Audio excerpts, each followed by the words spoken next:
Hey guys, welcome back. I'm Alistair and today I'm sharing the best 3 tempo running shoes right now. So the date today is the 16th of July 2025. If you are watching this video in the future, I highly recommend you visit alistairrunning.com and check out my best tempo running shoes roundup on there. It's a much more full list of the top 10 tempo running shoes at any given time. So that list is updated much more frequently as and when I review tempo running shoes, and if they're good enough, they'll end up on that list. So for all the future beings, make sure you check that one out. A quick refresher then, what are tempo running shoes?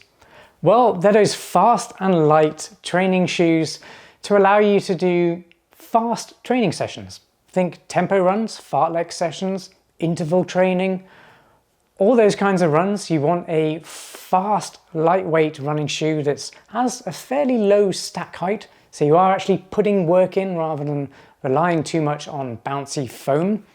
And often they have a nylon plate, sometimes a carbon fiber plate too. But they'll be more flexible than, say, a super shoe or a carbon plated race day shoe like that, because you don't really want to be training with a carbon plated running shoe, because that means you're going to be training easy and racing hard. And we want you to be racing easy and training hard, which means putting extra work in your training, using your toe and foot muscles to the maximum, so you get as much as you can out of training as possible.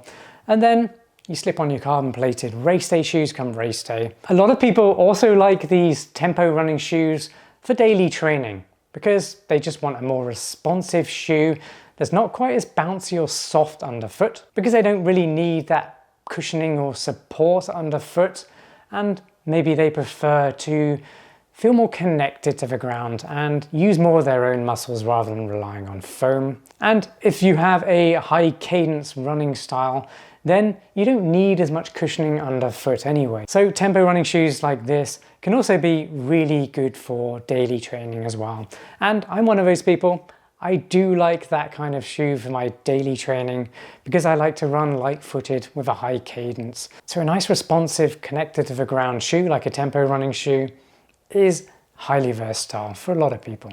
I'm going to be doing this list in reverse order, so let's start with number 3, the Hoka Mach 6. First off, they cost $140. They have a true to size fit with a medium width, but there's actually quite a lot of room in the toe box, so if you are one of those runners who appreciates a wide toe box because it's more airy and it allows for better biomechanics when you're trying to run fast because your toes can splay properly, then you're going to love the fit of this shoe. I certainly do. They weigh 7.8 ounces, that's for a size US men's 9, and that's actually the lightest shoe on this list as well. And they have a drop of 5 millimeters from heel to toe. What I absolutely love about the Hoka Mach 6 then is the fact it is very lightweight, incredibly responsive, and it just gives back what you put in twofold. It really does give you a lot of pop when you're running. The midsole stores a lot of energy when you flex from your heel landing or midfoot landing to toe takeoff, no matter where you land on your stride. So heel strikers or forefoot strikers, you're all going to love this shoe because it does have a really smooth transition all across the shoe, and it gives you a very explosive toe takeoff. This one's really perfect for anything from 5K to half marathon because it is probably one of the most responsive shoes on this list in terms of not having a high stack height, having more ground feel. That's actually a really good thing for a lot of people, but it does mean you might start feeling the ground a little bit more than you may want to if you're going to be running longer distances. So once again, if you do have a light-footed gait, you've got a high cadence, maybe you don't weigh too much, then you don't need as much foam underfoot, and you're going to have a really nice responsive shoe and get a lot of fun out of it. The fit is awesome, and a lot of that comes down to the upper. You've got this really nice articulated heel counter, which has a little bit of flex in there, but it also makes it very easy to slip on. And if you do have a tendency to have Achilles tendonitis flare-ups, I love these because it doesn't put too much pressure on your Achilles tendon. It's also very breathable and very dynamic in terms of being able to stretch around your foot and give you that really nice supportive secure lockdown. So for all that and only costing $140, you get a hell of a lot of shoe for that. And yeah, I highly recommend checking this one out if you are looking for a tempo shoe right now. So that's the Hoka Mach 6. To learn more about it, head up there to watch my full review. Before I get to the top 2 tempo running shoes right now, be sure to subscribe to my channel for more running shoe reviews and roundups just like this one. I always keep things genuine, honest, and as insightful as possible to help you decide whether or not the shoes I'm currently reviewing are going to be best for you and your needs. But if at any point you've got a question or you're just really not sure where to start and you need some advice in finding the best shoes for you, just drop your question in the comments down below and I'll get back to you. And make sure you comment on this video as well. I really want to get your input. What are your favorite tempo running shoes right now? Drop your favorites down in the comments down below. You can do your top 3 or just your favorite one right now. And once you've subscribed, make sure you hit that notification bell. That'll let you know as soon as new videos drop.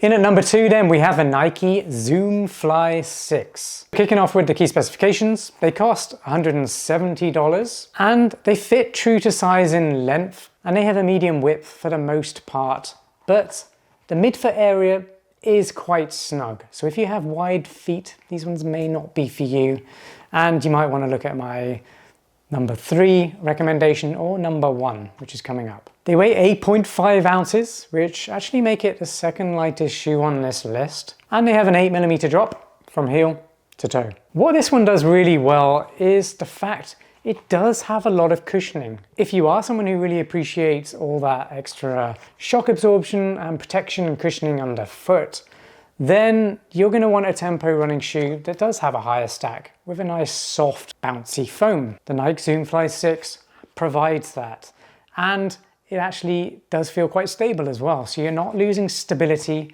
from having an overly soft high stack height.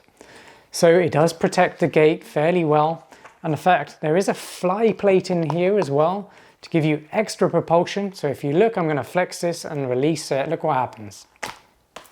It just flies out of your hands. You expect to have that on any racing shoe, but also any tempo running shoe. That's what you should be seeing when you flex a shoe. You want the bounce back, the spring back, and you want any energy that you've stored from flexing the shoe during your stride to be released at least 1 or 2-fold. You don't want a shoe that just absorbs all that and doesn't give you anything back, because then what's the point of that? Now, it's not the lightest shoe on the list, but it is very light considering all the protection in the upper and the fact you've got this nice high very cushioned stack height, but also a carbon plate in there. There's tons of padding on the upper as well, so the collars, the heel counts are all very padded. There's a nice amount of padding in the tongue. It's also very attractive because this one positions itself not so much as a super race day shoe or a carbon plated race day shoe like these ones up here, which cost $250 upwards in price. So this is a really great entry-level race day shoe. It offers a lot of what those shoes do in a package that's a lot more friendly, more stable, and a little bit more comfortable than those ones, and at a much affordable price point. So anyone who is looking for a race day shoe but can't afford $250 or don't want to fork out that much money, then this is a really good option for you. So that's the Zoom Fly 6. To learn more about it, head up there to watch my full review. And taking the number 1 spot for very good reason, you've got the Saucony Endorphin Speed 5. The Endorphin Speed 5 cost $170 and it fits true to size, has a medium width, but there's a fair amount of volume in there. So if you do have slightly wider feet and you appreciate volume or extra space, airiness within your shoe, then you're really going to love the fit of these. There's enough room in a toe box as well to allow for toe splay, to allow for proper biomechanics, and so you can get as much out of your feet and toes as possible when you are trying to train hard and race fast. Now it weighs 8.6 ounces. It has a drop of 8mm from heel to toe. And what I really love about this one is how energetic and fast it feels, all while maintaining a very comfortable ride from the upper, but also it's a very stable shoe. If you've been following me, the channel, and my website, then you'll know I've absolutely loved the Endorphin Speed series for quite a while now. The Endorphin Speed 4 held the top spot for my best tempo running shoes all of last year and a little bit before that as well, because that was a top performer as well. But the Endorphin Speed 5 has built upon version 4 and, in my opinion, made some refinements that make it an even better running shoe. It's got a nylon plate in here which gives you really great forward propulsion whilst giving a shoe that's not too stiff, so that it still has plenty of flexibility.